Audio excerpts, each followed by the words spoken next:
Hey guys, welcome to Baking Butterly Love. My name's Katie, and in this video, I'll be showing you how to make some fun waffle cakes for Galentine's Day.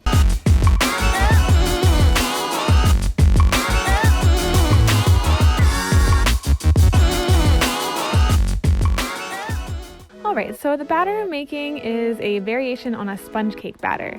I did try out a butter cake, but I didn't love how it turned out in the waffle iron, so I went with a sponge cake instead since it's much closer to a regular waffle batter. Before starting the batter, you'll want to get your waffle iron preheated. The batter is pretty fragile, so you want to be ready to start cooking as soon as it's mixed. Now I do have this crazy restaurant style waffle iron with actual temperatures on it, so I set mine to 350, but if you're using a regular waffle iron, I would just set it to about medium heat or whatever you normally use for regular waffles. Okay, so to start the batter, you'll need to separate your eggs. I happen to have 2 bowls for my KitchenAid, so I'm just separating them right into those bowls. If you don't have 2 bowls for your mixer, you'll just have to either clean one out and reuse it, or you can use a hand mixer for one part, whatever works for you. After the eggs are separated, add the sugar,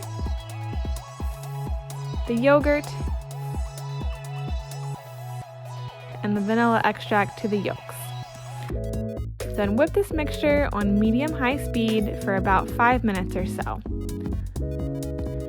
Normally for a sponge cake, you would whip the egg yolks and the sugar together until they reach a ribbon stage, but since we're cooking this batter in a waffle iron and it's just going to get smushed down anyway, we don't really have to worry about whipping a ton of air into this.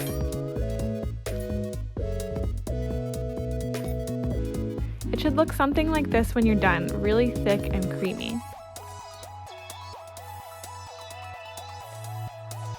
Alright, so now that your yolks are all whipped up, you can sift your cake flour and almond flour directly over top.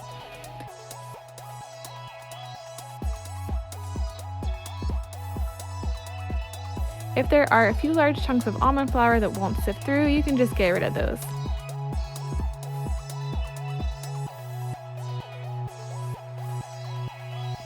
And you don't have to mix this in yet, we'll do that later. Just set the bowl aside for now.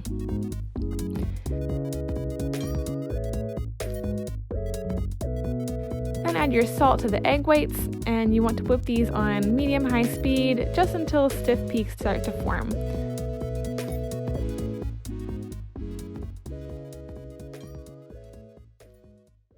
These were maybe a little bit over whipped, but that's okay. Now we're going to start folding the egg whites into the yolk mixture. Start with about 1/3 of the egg whites and fold them together gently with a flexible spatula. You need to be gentle so that you don't deflate the batter too much, although this is a little bit more forgiving than a regular cake batter, again, because we're just going to be smushing this into a waffle iron. So just scrape along the bottom of the bowl and then fold everything on top of itself.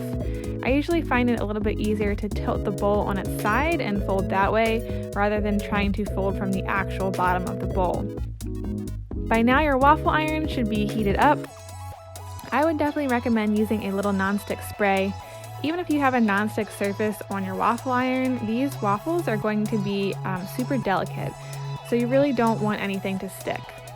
And I have this 2-ounce scoop here that I'm using to portion out the waffles, so I'm going to do about 8 ounces of batter per waffle, but it might be a little bit different for you depending on the size of your waffle iron. And now this is really important, you only want to let it cook for about 2 minutes, maybe even less. This is really important, guys. You absolutely don't want to overcook these. With normal waffles, you usually cook them until they're nice and golden brown because you want them to come out crispy.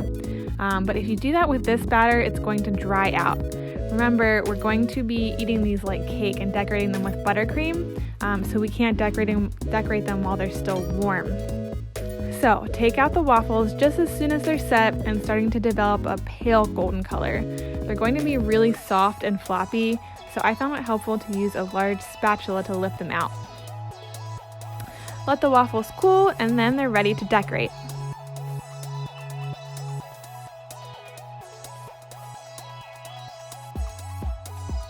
You can use whatever sorts of frostings or fillings you would normally use on a cake.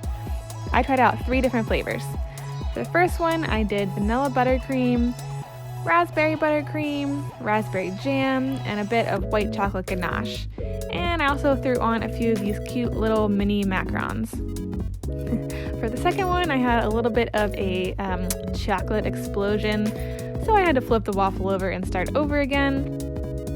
But for this one, I did vanilla buttercream, chocolate buttercream, a little bit of chocolate ganache, and finish it off with a chocolate drizzle. For the last one, I simply did vanilla buttercream, lemon curd, and then to finish it off, I did a few candied lemon slices.